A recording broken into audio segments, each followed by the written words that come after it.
Hasil otopsi seperti apa sih, Pak? Jadi kalau saya lihat penyebab kematiannya itu ada kejanggalan di kepala yang saya jumpai. Memberi lebih terangnya peristiwa ini. Artinya CCTV tersebut besar kemungkinan bisa dibuka dan bisa dilihat oleh Komnas HAM untuk mencari sebuah titik terang, begitu Pak? Mudah-mudahan nanti. Tapi Komnas HAM sendiri sudah memegang tidak apa CCTV tersebut sudah dibawa belum pihak jasa marganya? Apakah Komnas HAM sudah melihat? Tadi baru diserahkan. Telisik kejanggalan pengintaian HRS. Komnas HAM kantongi bukti baru lagi. Dokter otopsi korban beberkan semuanya. Dua sisi dunia kami torehkan dan ungkap kepada Anda melalui catatan hitam. Komnas HAM telisik kejanggalan pengintaian Habib Rizik. Portal Islam.id.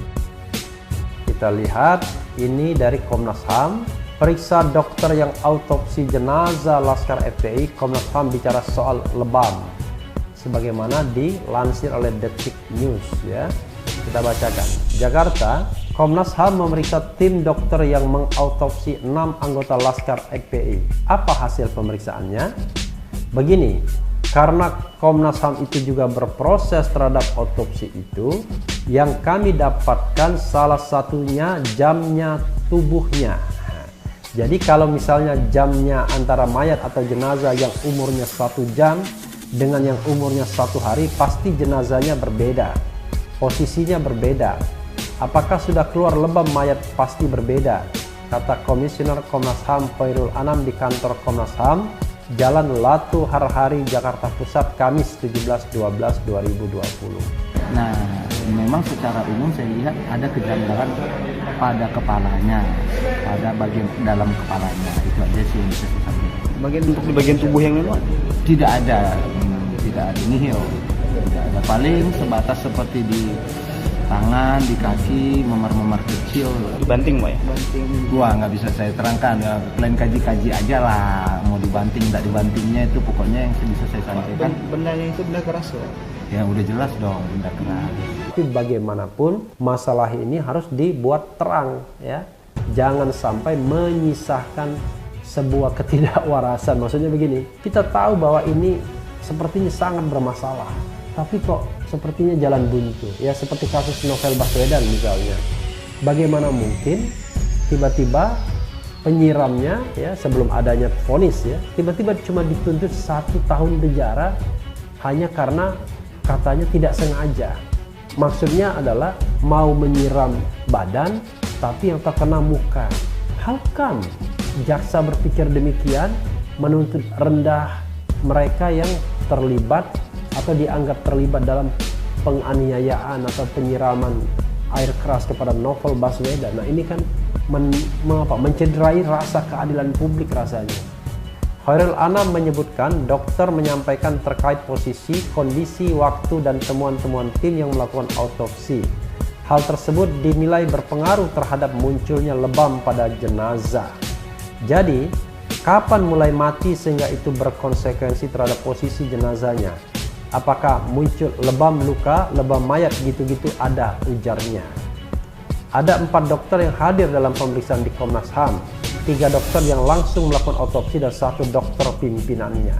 Kami tadi baru meminta keterangan tambahan dari teman-teman dokter. Ada 3 dokter yang langsung memeriksanya, terus ada 1 dokter pimpinannya didampingi oleh teman-teman dari Reskrim, kata Anam. Hasil dari pemeriksaan tim dokter tersebut dirasa cukup detail. Komnas HAM juga berencana membandingkannya dengan informasi-informasi yang sudah didapat sebelumnya. Ya, jadi doktrin kepolisian karena dia adalah perlindung dan pengayom masyarakat, selain keamanan dan ketertiban masyarakat serta penegakan hukum, ya kalau melepaskan tembakan, ya pertama lihat tembakan peringatan dulu. Kalau tidak mungkin dengan tembakan peringatan, ya tembakan diarahkan ke kaki misalnya untuk melumpuhkan. Jadi menembak mati itu adalah pilihan yang tidak mungkin lagi selain tembak mati itu saja. Tapi kalau masih memungkinkan untuk melakukan pelumpuhan selain tembak mati, maka itu yang harus dilakukan terlebih dulu. Itu yang dinamakan terukur.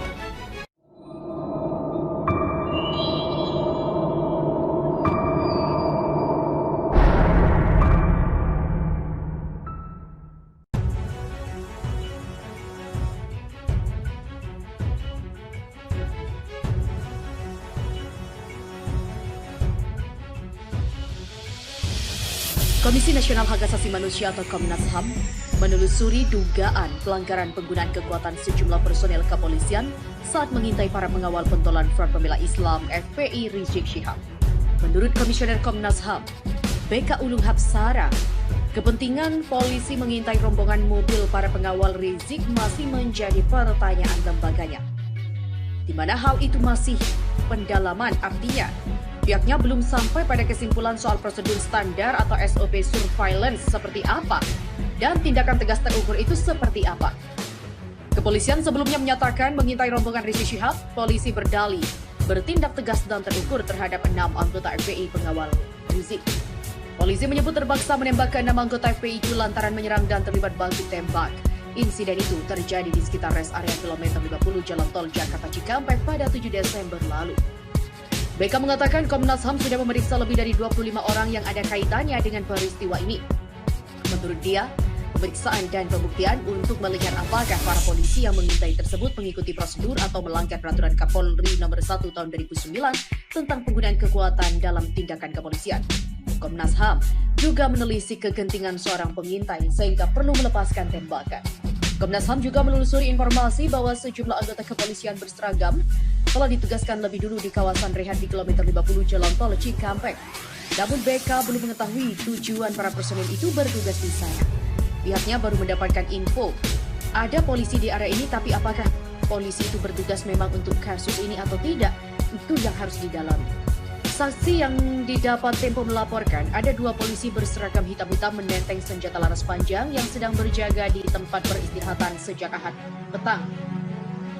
Saksi bahkan yakin bahwa selain mereka ada beberapa polisi lain berpakaian sipil yang datang silih berganti mengawasi lokasi tersebut.